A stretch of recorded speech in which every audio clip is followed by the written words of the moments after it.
மகிமையின் வாசல் சபை வழங்கும் மகிமையின் நேரம். தேவ வசனத்தின் ஆவிக்குரிய கருத்தாளமிக்க தேவனுடைய வார்த்தையை கேட்டு கர்த்தருக்குள் வளருங்கள், ஆசீர்வதிக்கப்படுங்கள்.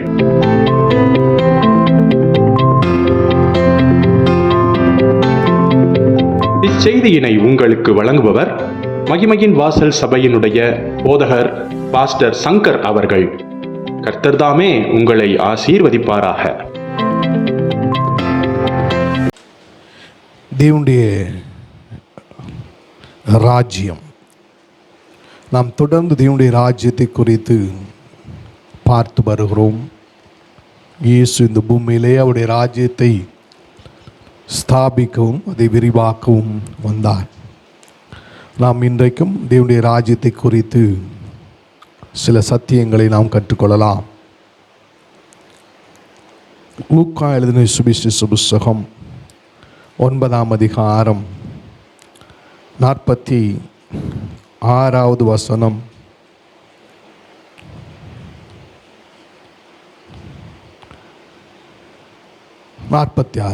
பின்பு தங்களில் எவன் பெரியவனாய் இருப்பான் என்று வாக்குவாதம் அவர்களுக்குள்ளே உண்டாயிற்று. அதாவது 12 சீசர்களும் அவங்க இயேசுவை எல்லாவற்றையும் விட்டு பின்பற்றினார்கள். பேதுரு, யோவான், யாக்கோபு இவங்கெல்லாம் அவர்களுக்கென்று சொந்தமான மீன்பிடி படகுகள் இருந்தது, வலைகள் இருந்தது, அவர்களுக்கு வேலைக்காரர்கள் இருந்தார்கள். அவங்க எல்லாவற்றையும் விட்டுட்டு பேதுரும், யோவானும், யாக்கோவும் இயேசுவை பின்பற்றினார்கள். மத்தேயு நல்ல உயர் பதவியில் இருந்தார், டாக்ஸ் கலெக்டர். அவரும் தன்னுடைய பதவியை விட்டுட்டு இயேசுவை பின்பற்றினார். அப்படிப்பட்ட ஒரு பின்பற்றுதல் இவர்களுக்குள் இருந்தது. 12 அப்போஸ்தலர்களுக்கும் இருந்தது. இந்த 12 அப்போஸ்தலர்களும் என்ன சொல்கிறாங்க அப்படின்னா, மத்தேயு 18:1 பார்க்கலாம். மத்தேயு 18 அவங்க சொன்னாங்க, எவன் பெரியவனாக இருப்பான் என்று அவங்க என்ன செஞ்சாங்க, தங்களுக்குள்ளே வாக்குவாதம் பண்ணினார்கள். 1ஆம் வசனம் பாருங்கள். மத்தேயு 18:1 அவ்வேளையிலே சீசர்கள் இயேசுவினிடத்தில் வந்து, பரலோக ராஜ்யத்தில் எவன் பெரியவனாக இருப்பான் என்று கேட்டார். அப்போ அவங்களுக்கு என்ன வாக்குவாதம் வந்துச்சுன்னா, பரலோக ராஜ்யத்தில் இந்த 12 பேர் இருக்கமே, இவர்கள் நாங்கள் யார் பெரிய ஆள்? இப்போ பேதுரு சொல்கிறாரு, நான் தான் எல்லாத்தையும் விட்டுட்டு இயேசுவை பின்பற்றினேன், அதனால் நான் தான் பரலோக ராஜ்யத்தில் பெரியவனாக இருப்பேன்னு பேதுரு சொல்கிறாரு. லூக்கா சொல்கிறாரு, நானும் எல்லாவற்றையும் விட்டு பின்பற்ற நான் தான் பெரிய ஆளாக இருப்பேன். வாக்குவாதம் என்பது ஒரு கருத்தை முன்வைத்து 2 நபர்களுக்கிடையே நடைபெறுகிற சண்டையினுடைய ஆரம்பம் தான் வாக்குவாதம். வாக்குவாதம்னா என்னன்னு கேட்டிங்கன்னா, இருவரிடையே ஒரு விஷயத்தை பற்றி கருத்து அல்லது யோசனையை நிலைநாட்ட சண்டையிடுவது அல்லது சத்தமிட்டு பேசுவதுதான் வாக்குவாதம். 2 ஒரு நான் நிறைய விட்டுட்டு வந்தேன், நான் தான் பெரிய ஆளுன்னு பேதுரு சொல்கிறாரு. அப்போ மத்தேயு சொல்லு, நான் எல்லாத்தையும் விட்டு வந்து நான் தான் பெரிய ஆளு, பரலோகத்தில் நான் தான் பெரியவனாக இருப்பேன் அப்படின்னு சொல்லி 2 பேர் என்ன செய்கிறாங்க, வாக்குவாதம் இடுகிறாங்க. அதாவது தங்கள் கருத்தை நிலைநாட்ட சத்தமிட்டு சண்டையிட ஆரம்பிக்கிறாங்க இந்த 12 அப்போஸ்தலர்கள். அப்போது வாக்குவாதத்தை பற்றி நீதிமொழியின் புத்தகம் 17ஆம் அதிகாரம் 17-14 சொல்லி பாருங்க. நீதிமொழிகள் 17-14, 17ஆம் அதிகாரம் 14ஆம் வசனம் பாருங்க. வாசிங்க 17-14 வாசிப்போம் பாருங்க. சண்டையின் ஆரம்பம் மதகை திடந்து விடுகிறது போல் இருக்கும், ஆதலால் விவாதம் எழும்பும் முன் அதை விட்டு. சண்டைக்கு முன்னால் விவாதம் தான் வரும். தான் கருத்து சரின்னு சொல்லி ஆரம்பிப்பாங்க, அப்புறம் கொஞ்சமாக சத்தம் வரும், அப்புறம் சண்டை வந்துடும். அதெல்லாம் வாக்குவாதமே பண்ணாதன்று. ஆனால் அந்த 12 இயேசுவில் வாக்குவாதம் முற்றிடுச்சு, வாக்குவாதம் பெருசாகிடுச்சு, நான் யார் பெரிய ஆளு அப்படின்னு காண்பிக்கிறதுக்கு இந்த 12 சிஷ்யர்கள் ஒருவர் முயற்சி செய்து கொண்டிருக்கிறார்கள். நான் பெரிய ஆளு அல்லது நீ பெரிய ஆளு, தங்களுடைய கருத்தை நிலைநாட்டுவதற்காக அவர்கள் தொடர்ந்து முயற்சி செய்து கொண்டிருக்கிற பொழுது, அப்போ சரி ஒரு முடிவுக்கு வர்றாங்க. சரி, நீ நானும் சண்டை விட்டுட்டே என்ன பண்ண, ஏசுகிட்ட போய் கேட்போம். ஆனால் அவர் தான் பரலோக ராஜ்யத்தினுடைய ராஜா. அவர்கிட்ட போய் கேட்போன்னு சொல்லி இயேசு இடத்துல வர்றாங்க. அதான் போட்டு மத்திய 18ஆம் அதிகாரத்தில் இப்படி சண்டையிட்டு வாக்குவாதம், சத்தமாக வாக்குவாதம் பண்ணி சரி முடிவு எடுப்போம், யார் தான் பெரிய ஆள் இயேசுட்டே கேட்டுருவேன், பரலோகத்தில் யார் பெரியவன்னு சொல்லி இயேசுட்டே கேட்போம். இயேசுட்ட வர்றாங்க. அப்போ என்ன செய்கிறாங்க பாருங்க, 18:1 அவ்வேளையிலே சீசர்கள் இயேசுவிடத்தில் வந்து பரலோக ராஜ்யத்தில் எவன் பெரியவனாக இருப்பான் என்று கேட்டார்கள். அந்த வாக்குவாதத்தினுடைய தீர்மானமாய், வாக்குவாதத்தினுடைய முடிவாக, நமக்குள்ளே ஏன் வாக்குவாதம் பண்ணிக்கிட்டு இருக்கோம், ஏன் சண்டையிட்டு கொண்டு இருக்கோம், ஏன் சத்தமிட்டு கொண்டு இருக்கோம், அந்த இயேசுட்டே போய் கேட்டுருவோம், யார் பெரியவர் பரலோக ராஜ்யத்தை கேட்போன்னு சொல்லி இயேசுட்ட வந்து கேட்டா, இயேசு சொல்லியிருக்கணும் 12 பேரில் பேதுரு நீ தான் பரலோக ராஜ்யத்தில் பெரியவனா இருப்ப, அல்லது யோவானே நீ பெரியவனா இருப்ப, அல்லது லூக்காவே நீ பெரியவனா இருப்ப, அல்லது பர்த்தலமேயுவே நீ பெரியவனா இருப்பன்னு சொல்லியிருக்கலாம். ஒன்றுமே சொல்லலை. அவர் என்ன சொல்கிறார் பாருங்க, இயேசு ஒரு பிள்ளையை தம்மிடத்தில் அழைத்து, பரலோகத்தை பற்றி கேள்வி கேட்குறாங்க, பரலோகத்தில் எவன் பெரியவனா இருப்பான்னு கேள்வி கேட்குறாங்க. ஆனால் அவர் என்ன சொல்ல பாருங்க, இயேசு ஒரு பிள்ளையை தம்மிடத்திலே அழைத்து அதை அவர்கள் நடுவே நிறுத்தி, நீங்கள் மனம் திரும்பி பிள்ளைகளைப் போல் ஆகாவிட்டால் பரலோக ராஜ்யத்தில் பிரவேசிக்க மாட்டீர்கள் என்று மெய்யாகவே உங்களுக்கு முதல்ல பரலோக ராஜ்யத்தில் பிரவேசிக்கான தகுதியை சொல்கிறார். மனம் திரும்பி நீ பிள்ளையை போல் ஆறுனா பரலோக பிரவேசிப்ப அப்படின்னு சொல்லி அடுத்து அவங்க கேள்விக்கு பதில் சொல்கிறாரு. பாருங்க, ஆகையால் இந்த பிள்ளையை போல தன்னை தாழ்த்துகிறவன் எவனோ அவனே பரலோக ராஜ்யத்தில் பெரியவனாக இருப்பான். யார் பெரிய ஆளு அப்படின்னு சொன்னால் பாருங்க, அவர் சொல்கிறாரு, தாழ்த்துகிறவன், பிள்ளையை போல் எவன் தன்னை தாழ்த்துகிறானோ அவனை பரலோக ராஜ்யத்தில் பெரியவனாய் இருப்பான் என்று சொல்லுகிறார். தாழ்மை என்று சொல்லப்படுகிறார். அப்போ சண்டையிடுதல் அல்லது வாக்குவாதம் பண்ணுதல் எதனுடைய அடையாளமாக இருக்குன்னா பெருமையினுடைய அடையாளமாக இருக்கு. பாருங்க, நான் சொல்றதான் சரி, நான் சொல்ற ரைட், யூ ஆர் ராங், உன்னுடைய கருத்து தவறு, உன்னுடைய செயல் தவறு, உன்னுடைய வார்த்தை தவறு, நான் சொல்றதான் சரின்னு ரெண்டு பேரும் தங்களுடைய கருத்துக்களை எடுத்து முன்வைக்கும் போது வாக்குவாதம் ஆரம்பிக்குது. அது சண்டையினுடைய ஆரம்பம். கர்த்தர் சொல்றாரு, எப்பா நீ வாக்குவாதம் பண்றியா, சண்டையிடுறியா, அது பெருமையினுடைய அடையாளம், அது பெருமைக்கான ஆதாரம், பெருமையினுடைய உச்சம் தான் வாக்குவாதங்களும் சண்டைகளும். கர்த்தர் சொல்றாரு, எங்க பாரு, சின்ன பிள்ளை ஒரு நாளும் தன் கருத்தை நிலைநாட்டவோ தன்னுடைய உரிமையை தன்னுடைய காரியங்களை உரிமை எடுத்துக்கொள்ளவோ செய்யவே செய்யாது. பாருங்க, சில இதமானிக்கு நீ இருந்தேன்னா பரலோகத்தில் பெரிய தாழ்மையை பேசுகிறார். அப்போ தாழ்மை உள்ளவர்கள் பரலோக ராஜ்யத்திலே பெரியவர்களாக இருப்பார்கள் என்று கர்த்தர் சொல்லுகிறார். அப்போ பாருங்க, ஆண்டவர் வந்து பரலோக ராஜ்யத்தில் பெரியவர் இருப்பவங்க யாருன்னு கேட்டால், சிறு பிள்ளையை போல் தன்னை தாழ்த்துகிறவன் பரலோக ராஜ்யத்தில் பெரியவனாய் இருப்பான். அல்லேலூயா. இன்னொன்று சொல்லப்படுமா, வாக்குவாதம் செய்யாதவர்கள், சண்டையிடாதவர்கள், தங்கள் கருத்தை நிலைநாட்ட, தங்கள் உரிமையை நிலைநாட்ட சத்தமிடாதவர்கள், சிறு பிள்ளையை போல் இருக்கிறவர்கள் பரலோக ராஜ்யத்திலே பெரியவர்களாக இருக்கிறார்கள். அதெல்லாம் சொல்றாரு, பரலோக ராஜ்யம் பெரியவனாக இருப்பாங்க. ஆண்டவர் சொல்றாரு, எல்லாம் சொல்ல பாருங்க, 4ஆம் வசனம் சேர்ந்து வாசிக்கலாம். மத்தேயு 18:4 ஆகையால் இந்த பிள்ளையை போல் தன்னை தாழ்த்துகிறவன் எவனோ அவன் பரலோக ராஜ்யத்திலே பெரியவனாக இருப்பான். ஆமென். சொல்ல, சிறு பிள்ளையை போல் சொல்லுங்க, சிறு பிள்ளையை போல் தன்னை தாழ்த்துவன் எவனோ அவன் பரலோக ராஜ்யத்திலே பெரியவனாக இருப்பான். ஆமென். நீங்கள் சண்டைறீங்களா, உங்கள் சத்தமாக இருக்கா, நான் சொல்கிறேன், இது பெருமையினுடைய குடியிருப்பு. உங்கள் இதயத்தில் பெருமை இருக்குது, இதில் சும்மா சண்டை.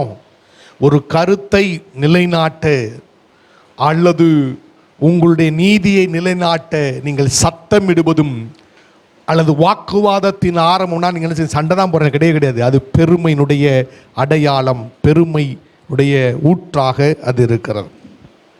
அப்போது நீங்கள் என்ன செய்யணும் அப்படின்னா, உங்களை சிறுபிள்ளையை போல் மாற்றிக்கொண்டால் நீங்கள் பரலோக ராஜ்யத்தில் பிரவேசிப்பீர்கள். அப்போ சொல்றார், சரி, தேவனுடைய ராஜ்யத்தை ஸ்தாபித்த இயேசு எப்படிப்பட்டவராக இருந்தார்? தேவனுடைய ராஜ்யத்தை ஸ்தாபித்து விரிவாக்கின இயேசு எப்படிப்பட்டவராக இருந்தார் நான் காண்பிக்கிறேன். சகாரியா 9ஆம் அதிகாரம் 9ஆம் வசனம். சகாரியா 9ஆம் அதிகாரம் 9ஆம் வசனத்துக்கு போவோம். சகரியா 9:9.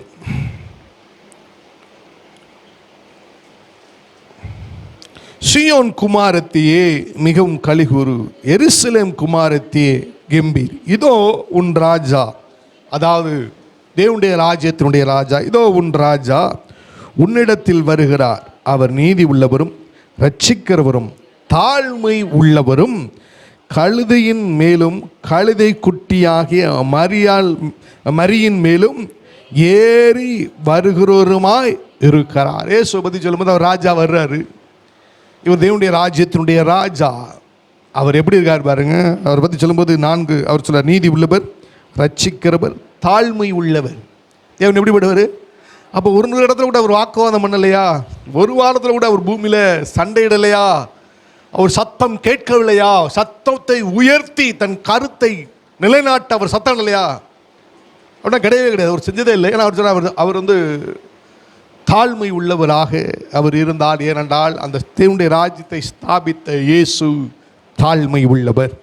அவர் அப்படியாக இருந்தார். அப்போ நல்லா புரிஞ்சுக்கணும், தேவனுடைய ராஜ்யத்திற்குடைய சொந்த பிள்ளைகளாக இருக்கிற நீங்கள், தேவனுடைய ராஜ்யத்திற்கு சொந்தக்காரராக இருக்கிற நீங்கள் ஒரு நாளும் ஒரு பொழுதும் வாக்குவாதங்களும் சண்டைகளும் உங்கள் கருத்தை நிலைநாட்டவோ, உங்கள் நீதியை நிலைநாட்டவோ, நீங்கள் வாக்குவாதம் செய்யவோ, சத்தத்தை உயர்த்தி உங்கள் குரலை உயர்த்தி கத்தவோ சண்டையிடவோ கூடாது.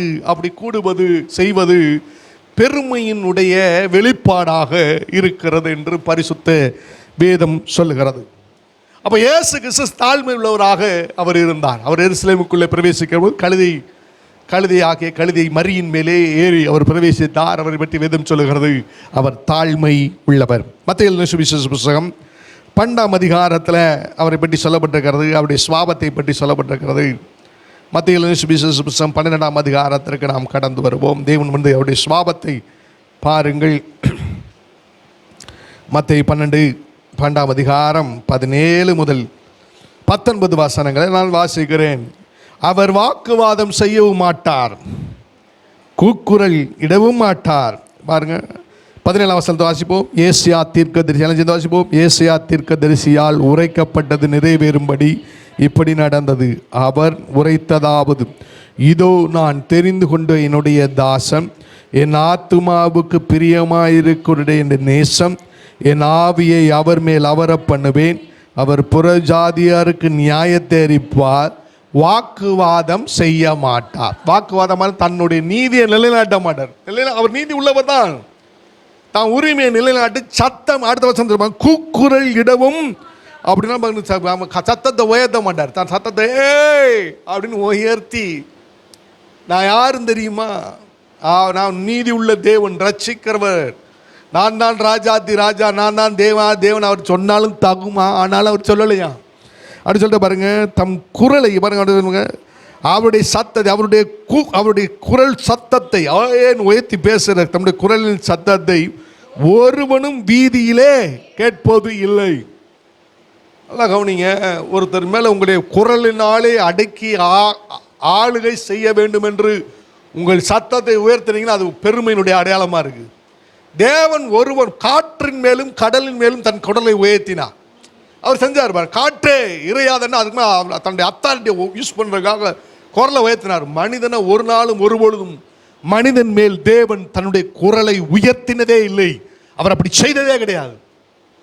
ஏனென்றால் அவர் சொல்றாரு, நான் என் குரலை உயர்த்தி வாக்குவாதமோ சண்டையிடுகிறதோ என் குரலை ஒருவனும் வீதியில் கேட்க மாட்டான். அப்படிப்பட்ட பெருமையின் சத்தத்தை அவரிடத்தில் காக்க முடியாது. ஏனென்றால் இயேசு தாழ்மை உள்ளவர், அவரே நம்முடைய ராஜா. ஹல்லேலூயா. அவர் வீதியில் கேட்பதில்லை. அடுத்து சொல்ல வாசம் சொல்றாரு, இதுதான் இயேசுவினுடைய சுபாவம். இயேசு எப்படிப்பட்டவர் என்பதை நீங்கள் அறிந்து கொள்ள வேண்டுமானால் ஒரு சிறு குழந்தையை பாருங்கள். அந்த சிறு குழந்தையை போல் இயேசு இருப்பார். இயேசுடைய சுபாவம் அப்படிப்பட்டதான். அவருடைய குணம் குழந்தையை போன்றது. அறிவு தேவனுக்குரிய அறிவு, ஞானம் தேவனுக்குரிய ஞானம். ஆகையினாலே அவர் சொல்றாரு, நான் பரலோக ராஜ்யத்தினுடைய ராஜா, என்னுடைய சுபாவம் குழந்தையை போன்றது. நீங்களும் அப்படிப்பட்ட சுபாவம் உடையவர்களாக இருப்பீர்களானால் பரலோக ராஜ்யத்திலே நீங்கள் பெரியவர்களாக இருப்பீர்கள் என்று சொல்லுகிறார். நம்ம எல்லாம் பல காரியங்களுக்கு முக்கியத்துவம் செலுத்துகிறோம். ஆனால் உங்களுடைய கேரக்டர் பில்ட் பண்ணுறதுக்கு, ஒரு குழந்தையை போல் சுபாவம் மாறுவதற்கு நீங்கள் உங்கள் நேரத்தை செலவிட வேண்டும். அது மிகுந்த ஆசீர்வாதம் உள்ளதாக இருக்கிறது. அப்போ இயேசு கிறிஸ்துவாகிய தேவன் என்ன செய்கிறாரு?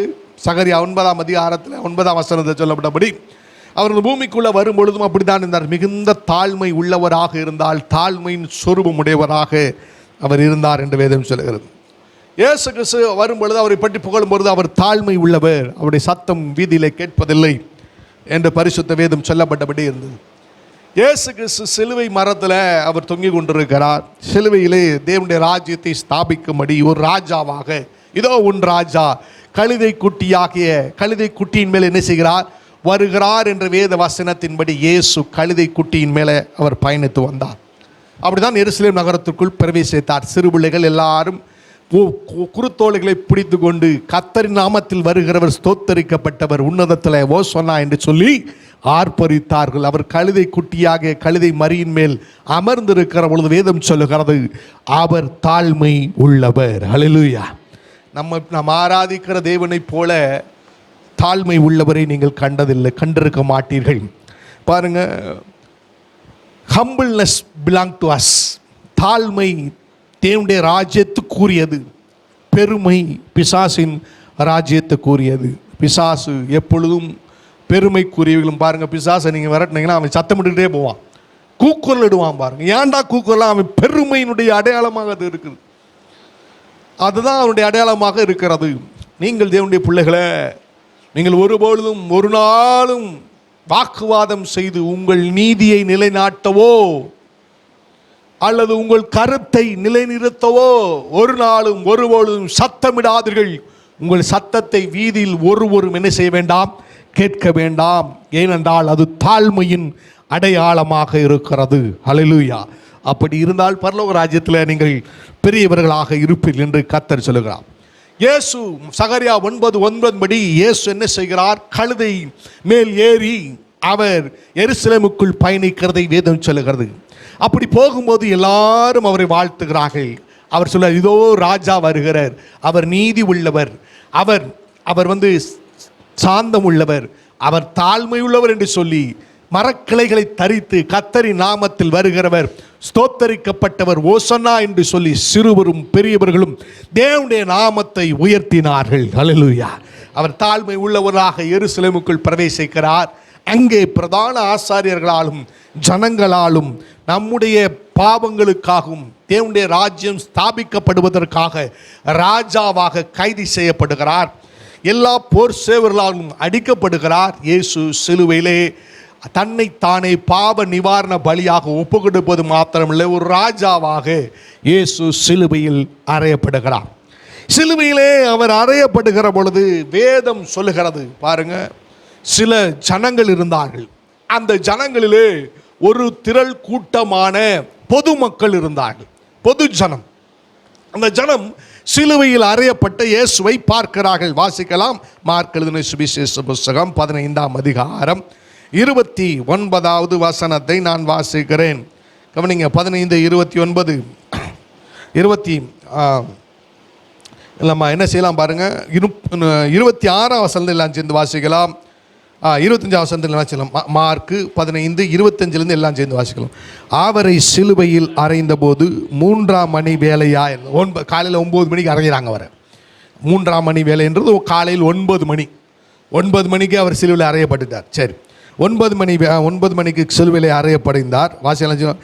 அவர் அடைந்த ஆக்கினியின் முகாந்திரத்தை காண்பிக்கும்படி யூதருடைய ராஜா என்று எழுதி சிலுவையின் மேல் கட்டினார். அல்லாமலும் அவருடைய வலது பக்கத்தில் ஒருவனும் அவருடைய இடது பக்கத்தில் ஒருவனுமாக 2 கல்லறை அவர்களுடைய சிலுவையிலே அறைந்தார். அப்புறம் வாசிப்போம். 20 அக்கிரமக்காரர் ஒருவராக எண்ணப்பட்டார் என்கிற வேத வாக்கியம் அதனால் நிறைவேற்று. அப்புறம் 29 வாசிப்போம். அந்த வழியாய் நடந்து போகிறவர்கள் தங்கள் தலைகளை துலுக்கி, ஆஹா, தேவாலயத்தை இடித்து 3 நாளைக்குள்ளே கட்டுகிறவனே, உன்னை நீயே ரட்சித்துக்கொள், சிலுவையிலிருந்து இறங்கி வா என்று அவரை பரியாசம் பண்ணினார். இப்போ 29ஆம் வசனம் 30ஆம் வசனம், அந்த 2 வசனத்தை மறுபடி வாசிக்கலாம். அந்த வழியாய் நடந்து போகிறவர்கள் தங்கள் தலைகளை துலுக்கி, ஆஹா, தேவாலயத்தை இடித்து 3 நாளைக்குள்ளே கட்டுவனே, உன்னை நீயே ரட்சித்துக்குள், சிலுவையில் இறங்கி வா என்று அவரை தூஷித்தார். இயேசு சிலுவையில் அறையப்பட்டிருக்கிறார். அவருடைய கைகளிலே ஒரு மரத்தை பிளக்கிற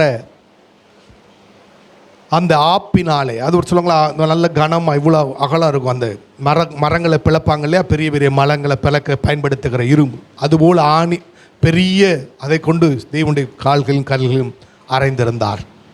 இயேசுவை பார்க்குறாங்க. இயேசு எருசலேமுக்கு வெளியே கொல்கதா மலையிலே அறையப்பட்டிருக்கிறார். இந்த சிலுவையில் அறைகிற நிகழ்வு டெய்லியெலாம் நடக்காது. வருஷத்தில் ஒரு தடவை அல்லது 3 வருஷத்துக்கு ஒரு தடவை 4 வருஷத்துக்கு உடனே தண்டனைக்குள்ளே திருக்க மாட்டாங்க. அப்படி அறையப்பட்டால் அதை பார்க்குறதுக்கு ஒரு கூட்டம், எல்லா இடத்துல சிலுவையில் அறையப்பட்டவங்களை பார்க்குற கணச்சியும் ஒரு கூட்டம் எல்லா ஊர்லேருந்து வரும், எருசலேமிலேருந்து வரும். அப்புறம் அந்த வந்து ஒரு ஹைவே மாணிக்கு அந்த ரோடு, அதான் அந்த வழியை கடந்து நீங்கள் பல ஊர்களுக்கு போகலாம். அப்படிப்பட்ட பாதையில் அறைவாங்க.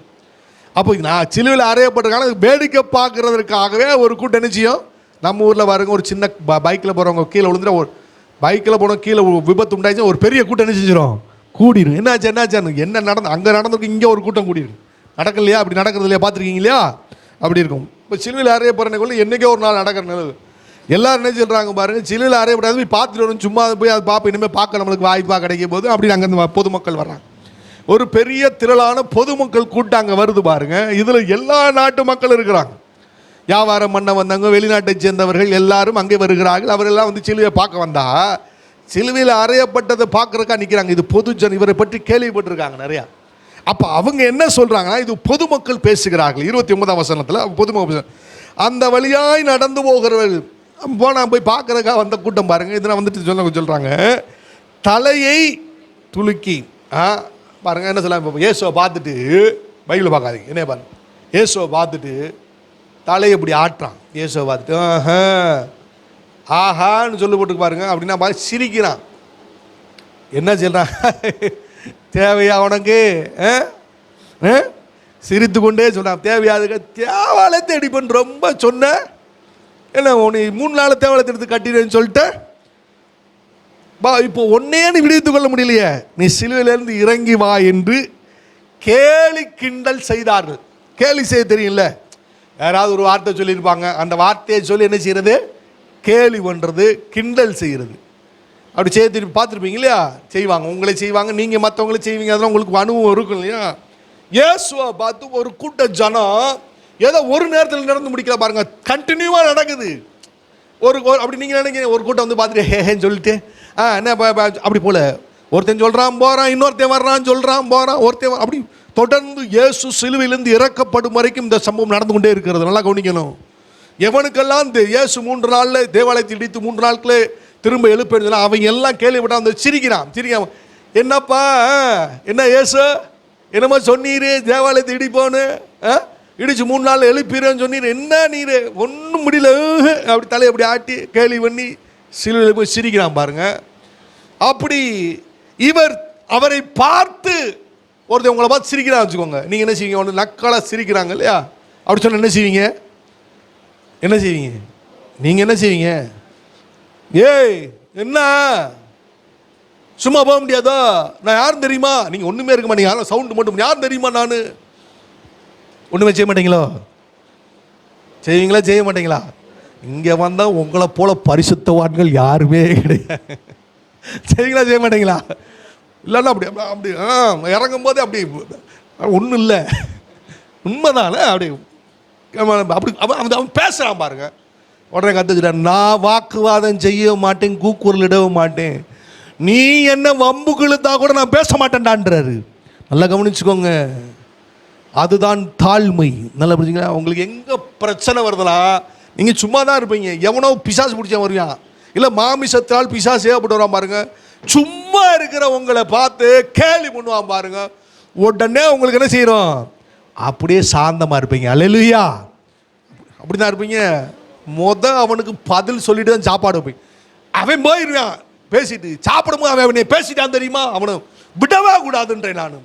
சொல்ல மாட்டீங்களா நீங்கள்? இதெல்லாம் என்னன்னா பெருமையினுடைய அடையாளம் பாருங்க. உண்மை தானே சொல்றது இல்லையா? அப்படியே சாந்தமாக இருக்கீங்க கிடையாது. இயேசு அவரே எல்லா மகிமைக்கும் பாத்திரர், உண்மையாக தேவன்.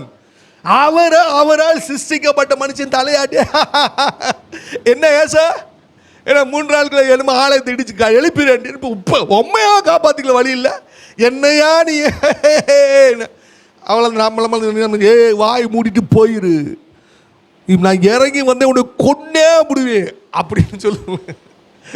கொல்ல போகணுமா, ஒன்றும் பண்ண முடியாது. யார் தெரியுமா? சொல்லுங்க, சொல்ல மாட்டீங்களா? சொல்லவே இல்லையா? என்னங்க அமைதியாக இருக்கீங்க? பாஸ்டருக்கு ஒன்றுமே தெரியாது, நம்ம சமாளிச்சுக்கிறோம். எனக்கு ஒன்றும் தெரியாது உங்களை பற்றி, ஆனால் தேவன் சகலத்தையும் அறிவார். ஹல்லேலூயா. அப்படி சொல்ல மாட்டீங்களா? நீங்கள் என்ன செய்வீங்க? ஆமாம், ஹல்லேலூயா, ஆமே. அப்படி காலத்தில் இப்போ நீ அவனுக்கு பதில் சொல்கிறீங்களப்பா, அது பெருமைப்பான்றார். எவ்வளோ பெரிய கடினமான சூழ்நிலை பாருங்க. இயேசு தாழ்மை உள்ளவராக இருந்தாலும் சொல்ல, நான் என் கூக்குரலை கேட்க மாட்டேன், நான் வீதிகளிலே சத்தமிட மாட்டேன், நான் வாக்குவாதம் செய்ய மாட்டேன். அவன்கிட்ட சொல்லியிருக்காங்களே, நான் என்ன அர்த்தத்தில் செஞ்சேன் தெரியுமா? உனக்கு என்ன தெரியும் நான் சொன்னது? தெரியுமாடா உனக்கு நான் யாருன்னு தெரியுமா? நான் என் நீதி நிரூபிக்கவா? ஒரு வார்த்தையும் திறக்கல. நீ சொல், ஒருத்தையும் போகிறான், இன்னொருத்தையும் வர்றான். நம்மளுக்கு ஒரு ஆளை உங்களுக்கு பிசாசு அனுப்பி வச்சால் அந்த நாள் போச்சு. அந்த நாள் போச்சா இல்லையா? நைட்டு வரைக்கும் என்ன செய்வீங்க? இப்படி பேசிவிட்டான் பத்தியாவே சே அப்படி நீங்கள் தனியாக புலம்புற ஆட்கள்லாம் இருக்குங்க. தனியாக புலம்புங்க. சிலது என்னடா அது புலம்பு, என்ன புலம்புது? அது பெருமையினுடைய உச்சம். ஆண்டவர் ஒருத்தன் போனால் அடுத்தேன் வர்றேன். நீங்கள் ஒருத்தன் தான் சொன்னான்னு பார்க்குறீங்களா? வசனம் சொல்லு, நான் சொல்லி பாருங்க. நல்ல ஒரு வசனத்தை நான் உங்களுக்கு காமிக்கிறேன். 29 வாசிக்கலாம். அந்த வழியா சத்தம் வாசிங்க. 29 அந்த வழியாய் நடந்து போகிறவர்கள், போதும் நடந்து, பன்மையில சொல்லியிருக்கு. ஒருத்தன் போகிறான், இன்னொருத்தன் வரான். ஒருவேளை கொஞ்சம் டைலாக் மாறி இருக்கலாம், ஆனால் கான்செப்ட் தான். ஒருத்தன் போகிறான், அடுத்தன் வர்றான். நடந்து போனவன் தான் சொல்லியிருக்கு. நடந்து போகிறவர்களே என்னப்பா, அவர் அமைதியாக இருக்கார். அவர் நினச்சிருந்தா ஒரு வார்த்தை சொல்லியிருந்தார்னா காரியமே வேறு. ஆனால் இத்தனை நேரமும் தேவன் அவர் கூக்குரலிடமும் இல்லை, தன் சத்தத்தை வீதிகளிலே கேட்கவும் இல்லை, அவர் வாக்குவாதம் செய்யவும் இல்லை. உங்கள் ராஜா சாந்த குணம் உள்ளவரும் தாழ்மை உள்ளவருமாக இருக்கிறார். அல்லேலூயா, ஆமென். பாருங்க, humbleness belongs to us. தாழ்மை எனக்குரியது, தாழ்மை உங்களுக்குரியது. என் ராஜா சாந்த குணம் உள்ளவர்.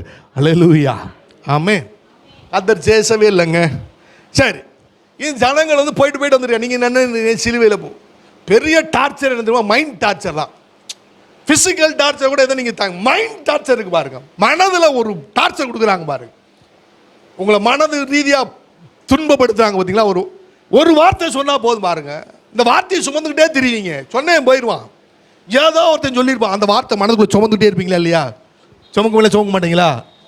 சுமப்பீங்க இல்லையா? வார்த்தையை சுமப்பீங்களா இல்லையா? நான் சொல்கிறது புரியுதா இல்லையா? ஒரு வார்த்தையை சுமப்பீங்களா இல்லையா? அதான் மனதில் ஆத்துமாவில் டார்ச்சர்.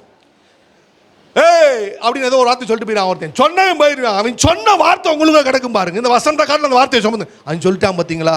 அவன் பேசிட்டான் பார்த்தீங்களா? அப்படி பேசும்போது கூட தேவன் அந்த மணிக்கு ஆத்துமாவில் வேதனைப்படுகிற பொழுது கூட அவர் சொல்ல, நோ, நான் வந்து கூக்குரலிட மாட்டேன், வாக்குவாதம் செய்ய மாட்டேன், ஏன் சண்டைக்கு போக மாட்டேன், என் சத்தத்தை ஒருவனும் கேட்க மாட்டேன், நான் தாழ்மை உள்ளவர். அல்லேலூயா. நீங்கள் இப்படிப்பட்ட சூழ்நிலை கடந்து போனால் சிலுவையில் அறையப்பட்ட இயேசுவை போல் நீங்கள் வாக்குவாதம் செய்யாதீர்கள். உங்கள் நீதியை நிலைநாட்ட பிரயாசப்படாதீர்கள். நான் தான் சரின்னு சொல்லி உங்கள் சத்தத்தை உயர்த்தவே வைத்தாதீங்க. உங்களுக்காக நீதி செய்கிறவர் கர்த்தர். ஹல்லேலூயா. பிரச்சனை என்ன? உங்க நீதியை நிலைநாட்டுறதுக்காக பிரயாசப்படுறேன். நான் சரி அப்படின்னு நீங்க நிலைநாட்ட போறீங்க, நீங்க வந்து உங்க பெருமையில் இருக்கீங்க. அப்பா நீ என்ன சொல்லுப்பா, இயேசு பார்த்துக்குருவார். யார் சொல்லுவா? இயேசு பார்க்கறது அப்புறம் இருக்கட்டும், நான் முதல் ஒரு கையில் 2ல் 1 பார்த்துக்கிறேன், அப்புறம் பார்ப்போம். பெருமை அப்படின்னு நான் சொல்லலைங்க, வேதம் சொல்லுகிறது. ஹல்லேலூயா. அடுத்து சொல்ல பாருங்க. இப்போ யார் முடிச்சுட்டா? ஜனங்கள். சொல்லுங்க ஜனங்கள். உங்களுக்கு ஒரு ஆள் அனுப்பினாலே போதும், 15 வருஷத்து அந்த ஒரு சொல்ற வார்த்தையிலே வாழ்க்கையை ஓட்டிடுவீங்க.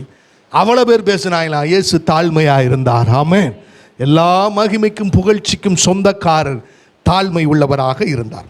அடுத்து மார்க் எழுதின சுவிசேஷம் 15ஆம் அதிகாரம் 31 வருவோம். அப்படியே அவன் ஜனங்கள்லாம் என்ன சொன்னாங்களோ அதே போல பிரதான ஆசாரியரும் வேதபாரும் தங்களுக்குள்ளே பரியாசம் பண்ணி, போதும் முதல் என்ன பண்றாங்க? தங்களுக்குள்ளே என்ன பண்றாங்க? தங்களுக்குள்ளே பரியாசம் பண்ண பாருங்க. பரியாசம் பண்ற பாருங்க. எல்லாம் பிரதான ஆசாரியர்கள் வேதபாரர்கள் எல்லாம் ஒரு கூட்டம் கூட்டிக்கிட்டாங்க. சிலுவை பக்கத்தில் கூட்டிக்கிட்டு சிலுவையிலே மறைச்சிக்கிட்டு சிலுவையில் தூங்கிட்டு இருக்காரு, ரத்தத்தை வடிச்சுக்கிட்டு இருக்காரு. உங்க ராஜா சாந்த குணம் உள்ளவர், நீதியின் ராஜா, தாழ்மை உள்ளவர். ஒரு கூட்டம் கண்டுக்கிட்டு உள்ளுக்குள்ள என்ன பரியாசனா சிரிக்கிறது. பாத்தியா, அப்படி கூட்டமாக கூடி யாரையா சொல்லி கேள்வி பண்ணி சிரிச்சு பார்த்துருக்கீங்களா இல்லையா? நீங்கள் அப்படி செஞ்சுருப்பீங்களா இல்லையா? சரி, வாலிப நாட்கள் இருக்கும்போது என்ன செய்வோம், ஒரு 5 பேர் இருக்கான்னு வச்சுக்கோங்க. அன்னைக்கு எவன் சிக்கனான அவனுக்கு கேள்வி பண்ணி என்ன செஞ்சிடறது. வாலிப நாட்கள் ஒன்றும் தெரியாது, ஏன்னா ஃப்ரெண்ட்ஸாக இருப்பாங்க. டே அப்படின்னு சொல்லி ஆரம்பித்து அன்னைக்கு காலையிலேருந்து சாயங்காலத்தையும் சிக்கனாக பாருங்க அந்த நண்பன் ஒருத்தன், அவனை போட்டு கேள்வி பண்ணுவாங்க.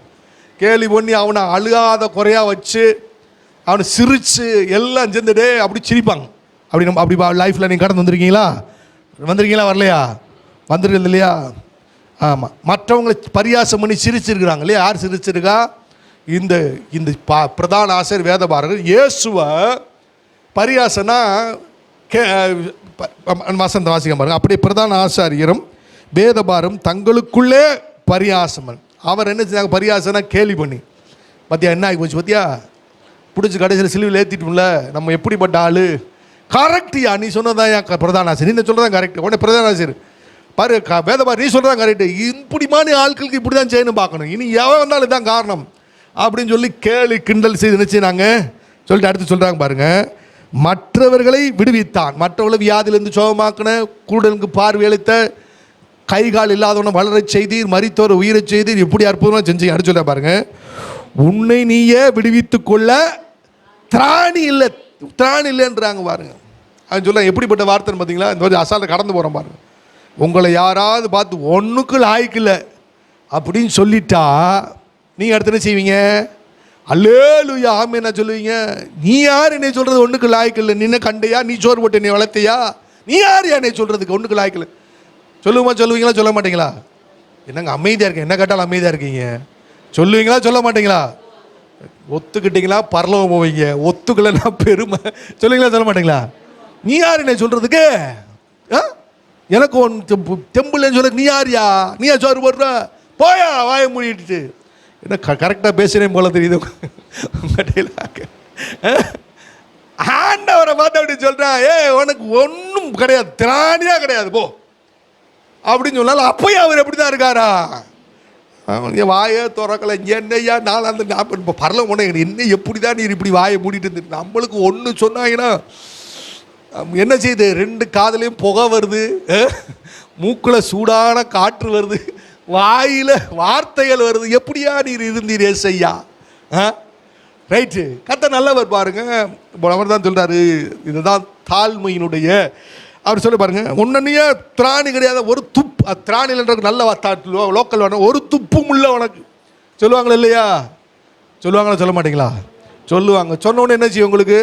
அப்படியே உங்கள் இருதயம் குளிர்ந்து கர்த்தருக்கு சோத்தம் சொல்லுகிறவர்களை ஆசீர்வதிக்கிறோம் அப்படின்னா சொல்லுவீங்க. அவ்வளோதான். அவன் ஒரு தடவை சொல்லிட்டு போயிடான், எங்கே பார்த்தாலும் அவங்கள பார்த்து அவன் அப்படி சொல்லிட்டு போயிட்டான். எவ்வளோ திமிரு பார்த்தீங்களா அவனுக்கு? அது சொல்லாருப்பா, இதெல்லாம் பெருமைப்பா, கூக்குரல் எடுக்கிறது, வாக்குவாதம் செய்கிறது, தங்கள் நீதியை நிலைநாட்ட விரும்புகிறது, சத்தமிடுவது பெருமையினுடைய அடையாளம். இயேசு தாழ்மையில் அதுக்கும் இயேசு என்ன செஞ்சா தெரியுமா? அமைதியாக தான் சொல்லியிருக்கலாம். நீ கையில் வச்சிருக்க வேதமே என்னை பற்றி தான் சொல்லுது, இதுவே தெரியாம முட்டாப்பில் இருக்க எதுக்கடா பேசுறேன்னு சொல்லியிருக்காங்க. வாயை திறக்கவே இல்லை.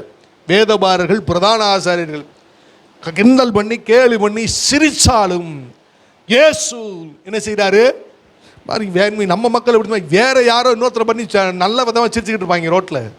விசுவாசிக்கு பாருங்க, இப்படி கடந்து போகும்போது என்னையே தான் பார்த்து சிரிக்கான், கேலி பண்ணுறான். அவன் யாரையோ எவனையோ பற்றி சிரிச்சுக்கிட்டு இருக்கான், நீ என்னன்னா ஒன்றை பார்த்து சிரிக்க. அதெல்லாம் பிசாசுடைய கிரியை பாருங்க. யாரோ எங்கேயோ ஒன்றை பார்த்து சிரிச்சுக்கிட்டு இருப்பாங்க, நடந்து போயிட்டு இருப்பாங்க, என்னை பற்றி அனுப்பிச்சிருக்கிறாங்க. உனக்கு அதுக்கு சம்மந்தமே இல்லைப்பா, அவன் யாரோ எவனோ. இதெல்லாம் பெருமையை தூண்டி விடுகிற ஆயுதங்களாக இருக்கிறது பாருங்க. இதெல்லாம் கவனமாக இருக்கணும். நான் சொல்கிறேன் கேளுங்க, தேவன் உங்கள் நீதியை நிலைநாட்டுவார். அல்லேலூயா. கர்த்தருடைய வார்த்தை அப்படி தான் சொல்லுது. அப்புறம் சொல்ல பாருங்க, சரிங்க. இப்போ பிரதான ஆசாரியர்கள் ஜனங்கள் காலையிலேருந்து சாயங்காலம் வரைக்கும் இந்த போராட்டம் போயிட்டே இருக்கு. காலையிலேருந்து சாயங்காலம் வரைக்கும் வம்புக்கு இழுக்கிறாங்க. இயேசுவா வாப்பா, நீ சண்டை அடியா, எனக்கு எங்கள் கூட ஏதாவது பேசும், என்ன அமைதியாகவே இருக்கிறீரு. அவர் பேசாமல் இருக்கிறார்.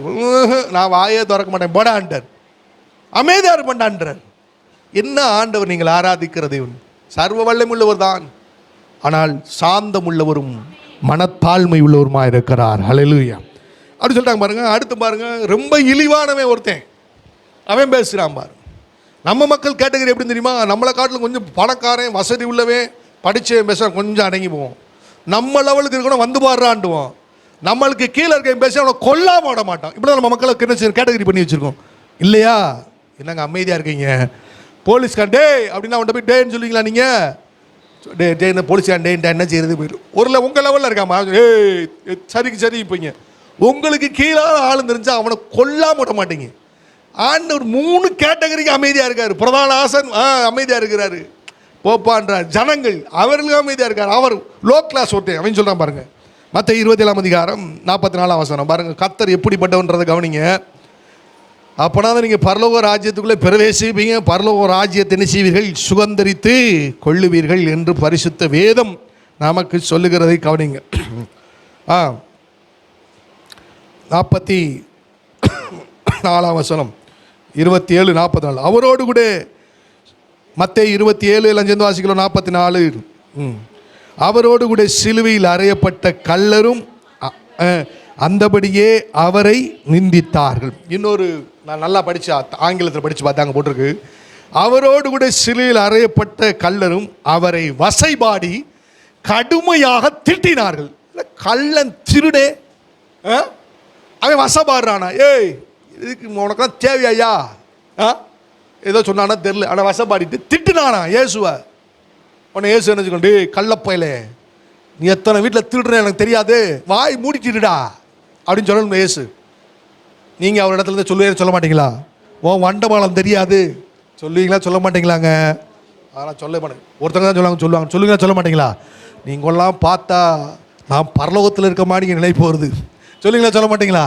சொல்லுவீங்க. உன் வண்டவாளம் தெரியாது, நீ யாருன்னு எனக்கு தெரியாது, கள்ளப்பையில சும்மா திருட்டு பல. அவன் திட்டுறதுக்கு என்ன செய்கிறாரு? அமைதியாக இருக்கு. போடா அவன் என்னென்னமோ திட்டுறான் கள்ளன் எல்லாம் பேசினாலும் ஏசு அமைதியாக இருக்கிறார். ஏன் இப்படி அமைதியாக இருக்கிறீங்க?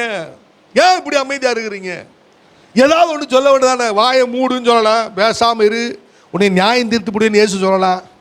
நீ பரலோகத்தில் வரமாட்டேன்னு சொல்லலாம், எதுவுமே சொல்ல மாட்டேன். யாராவது சொல்கிறார், ஏன் வாக்குவாதம் செய்யவும் மாட்டேன், என் சத்தத்தை உயர்த்தவும் மாட்டேன், நான் தேவனுடைய ராஜ்யத்தை ஸ்தாபிக்க வந்திருக்கிறேன். அல்லேலூயா.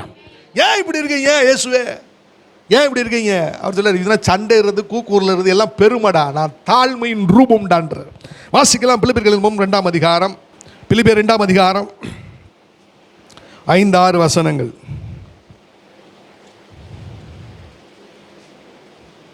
2 அதிகாரம் 5-6 வசனங்கள் வாசிக்கலாம். அவர் தேவனுடைய ரூபம் எல்லாம் சேர்ந்து வாசிக்கலாம். 2 அதிகாரம் 6 வசனம். அவர் தேவனுடைய ரூபமாக இருந்தால் தேவனுக்கு சமமாக இருப்பதை கொள்ளையாடின பொருளாக இல்லாமல் தம்மை தாமே வெறுமையாக்கி அடிமையின் ரூபம் எடுத்து மனுஷ சாயலானார். அவர் மனுஷராய் காணப்பட்டு மரணபரியந்தம், அதாவது சிலுவையின் மரியபரியந்தம் கீழ்ப்படிந்தவராகி தம்மை தாமே, ஆமேன் அல்லேலூயா. எதற்கு கீழ்ப்படிஞ்சார் அவர்? பாருங்க நான் சொன்னேன், வாக்குவாதம் பண்ணுறது, சண்டையிடுவது, கூக்குரல் இடுவது, சத்தத்தை உயர்த்துவது, நீதியை நிலைநாட்டம் சொல்கிறது, ஒருத்தன் சொன்னான்னு அவனுக்கு பதிலடி கொடுக்கறது, இதெல்லாம் பெருமை பாண்டுறாரு ஆண்டவர். ஆனால் அவர் சொல்ல, நான் தன்னை நானே தாழ்த்துட்டேன், கீழ்ப்படிஞ்சேன்றார். ஸோ அப்போ வேத வசனம் என்ன சொல்லுகிறதோ அதற்கு நீங்கள் அர்ப்பணித்து கர்த்தர் நீதி செய்வார்னு சொல்லி உங்களை அர்ப்பணிச்சிங்கன்னா அது கீழ்ப்படிதல். வந்து தாழ்மையை காண்பிக்கிறது. அப்போ இயேசு கிறிஸ்து வந்து என்ன? ஏசாயா தீர்க்கதரிசி புத்தகம் 53 அதிகாரம் 7 வசனத்துக்கு கடந்து போவோம். ஏசாயா 53:7 எல்லாம் சேர்ந்து வாசிக்கலாமா? அவர் நெருக்கப்பட்டும் ஒடுக்கப்பட்டும் இருந்தார், ஆனாலும் தம்முடைய வாயை அவர் திறக்கவில்லை. என்ன செஞ்சாரா? ஏன் வாயை திறக்கலைன்னா இதுக்கு தான் திறக்கலை. எதுக்கு திறக்கலை? நான் வாக்குவாதம் செய்ய மாட்டேன். வாக்குவாதம் பெருமையினுடைய அடையாளம். சண்டை ஆரம்பிக்கிறதுக்கு தொடக்கமாக இருக்கிறது வாக்குவாதம். ஏன் வாக்குவாதம்னா என் நீதியை அல்லது என் கருத்தை நான் பெரிய ஆளுன்னு சொல்கிறதற்காக என் வாக்குவாதத்தை தொடங்கினா நான் வாயை திறக்க மாட்டேன்றார். ஏன்னா அவர் தாழ்மை உள்ளவர். அவர் வாயை திறக்கவில்லை. அடுத்த வசனம், அடிக்கப்படும்படி கொண்டு போகப்படுகிற ஒரு ஆட்டுக்குட்டியைப் போலவும் தன்னை மயிர்கத்திரனுக்கு முன்பாக சத்தமிடாது. என்னவா? சத்தமிடாது இருக்கிற. சொல்லு, சத்தமிடாது இருக்கிற. சத்தமிடல பார்த்தீங்களா? அவர் சத்தமிட்டாரா? சத்தமிடாது இருக்கிற ஆட்டை போலவும் அவர் தம்முடைய வாயை எதுக்கு திறந்தாரு? ஊமைகளால் வாயை திறந்தார். உங்களுக்கு உபதேசிக்கணும் வாயை திறந்தார் பாருங்க. வாக்குவாதம் பண்றதுக்கு, சண்டையிடுறதுக்கு, கூக்குறதுக்கு, தன் நீதியை நிலைநாட்டுவதற்கு அவர் வாயே திறக்க மாட்டேன்ட்டாரு. எங்கிட்ட தாழ்மையில் வேண்டா, பெருமை உள்ள இந்த காரியத்தில் வாய் திறப்பான். ஆமாம், இந்த வசனத்தை அப்படியே நிறைவேற்றினார். சிலுவை பரியந்தம் சொல்லும், சிலுவை பரியந்தம் அதை நிறைவேற்றின தேவன் நம்முடைய ஆண்டவர். ஹல்லேலூயா. அதெல்லாம் சொல்லுவேன், தேவனுடைய ராஜ்யம் வந்துங்க அந்த ஹம்பிள்னஸ், தாழ்மை நம்முடையது. சொல்லும், தாழ்மை நமக்குரியது. சொல்லும், தாழ்மை எனக்குரியது. ஆமே. அதில் மற்றவங்கள பார்த்து வாயை மூடு அப்படின்னு சொன்னால் அது பெருமையின் அடையாளம். வாயை நீங்கள் மூடிட்டீங்கன்னா தாழ்மையின் அடையாளம். ஹல்லேலூயா. நீங்கள் என்ன செய்ய, வாயை மூடுறியா இல்லையா அப்படின்னு, சரி வாயை மூடு நீங்கள் சத்தமிட்டீங்கன்னா இது பெருமையின் அடையாளம். அவன் வாயை திறந்துருக்கான், நீங்கள் வாயை முன்ன தாழ்மையின் அடையாளம். ஹல்லேலூயா. உண்மைதான், சத்தியத்தின் மட்டும் தான் சொல்கிறேன் பாருங்க. இது கேட்குற குறையில் உங்களுக்கு வித்தியாசமாக இருக்கலாம். சத்தியம் இதுவே. தேவன் உங்கள் இருதயங்களை அறிந்திருக்கிறார். ஆமென்.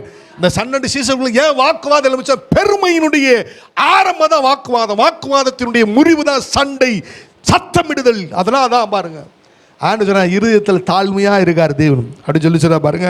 அதான் சொன்னா அவர் தம்முடைய வாயை திறக்கவில்லை. சொல்லும், இயேசு தம்முடைய வாயை திறக்கவில்லை பாருங்க. ஐஎஸ்ஏ 53 சிலுவை பாடுகளை பற்றி சொல்லப்படுது. அவர் அங்கன்னா வாயை திறங்காமல் இருந்த காரணம் இதுதான். ஜனங்கள் பரியாசம் பண்ணினார்கள், கேலி கிண்டி செய்தார்கள், அவரை பார்த்து எள்ளி நகாலை ஆடினார்கள். ஆண்டவர் வாயை திறக்கல, அதுக்கு பதிலை சொல்லலை. அவர் இருந்தார், ஏன்னா அவர் தாழ்மையின் ரூபமாக இருந்தார். சங்கீதம் புஸ்தகம் 22ஆம் அதிகாரம் 15வது வசனத்துக்கு கடந்து போவோம். சங்கீதம் 22:15.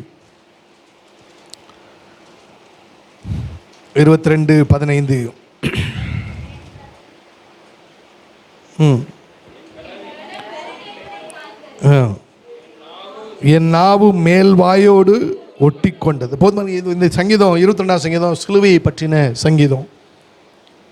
சிலுவையிலே இயேசு செய்த காரியங்களை சொல்லப்படுவாருங்க. தேவன் சொல்றார், சிலுவையில் என் நாக்கை கொண்டு மேல் வாயோடு ஒட்டி கொண்டான்றார். என்ன அற்புதமான தேவன் பாருங்க. நாவு என்ன செய்யுமா? பெருமையானவைகளை பேசும் பாருங்கள் என்று வேதம் சொல்லப்படுது. அவர் வாயை மட்டும் திறக்கலை, வாயை மூடிட்டு நாக்க மேல் வாயோடு ஒட்ட வச்சுட்டாராம் அப்படின்னு வசனம் சொல்லுது.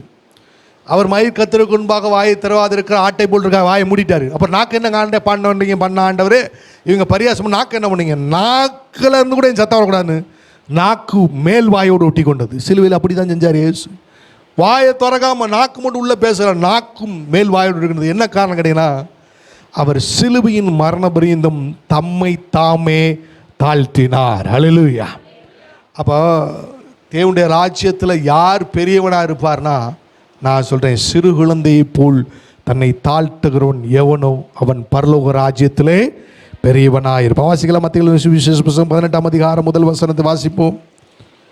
மத்திய 18 முதல் வசனத்தில் வாசிப்போம். அவ்வேளையிலே சீசர்கள் இயேசுவினிடத்தில் வந்து சேர்ந்து வாசிக்கலாம். அவ்வேளையிலே சீசர் சேர்ந்து வாசிப்போம். 18:1. அவ்வேளையிலே சீசர்கள் இயேசுவினிடத்தில் வந்து பரலோக ராஜ்யத்தில் எவன் பெரியவனாயிருப்பான் என்று கேட்டார்கள். இயேசு ஒரு பிள்ளையை தம்மிடத்திலே அழைத்து அதை அவர்கள் நடுவே நிறுத்தி, நீங்கள் மனம் திரும்பி பிள்ளைகளைப் போல் ஆகாவிட்டால் ராஜ்யத்தில் பிரவேசிக்க மாட்டீர்கள் என்று மெய்யாகவே உங்களுக்கு சொல்லுகிறேன். ஆகையால் இந்த பிள்ளையைப் போல் தன்னை தாழ்த்துகிறவன் எவனோ அவனே பரலோக ராஜ்யத்தில். ஆமென். ஹல்லேலூயா. நான் எப்படி தாழ்த்தணும்னு சத்தியத்தை சொல்லித்தர்றேன். தாழ்த்துகிறவர்கள் இந்த பூமியிலும் பெரியவர்களாக இருப்பீர்கள், பரலோக ராஜ்யத்திலும் பெரியவர்களாக இருப்பீர்கள். நாம் எழும்பி நின்று ஜெபிக்கலாம். Don't forget to subscribe.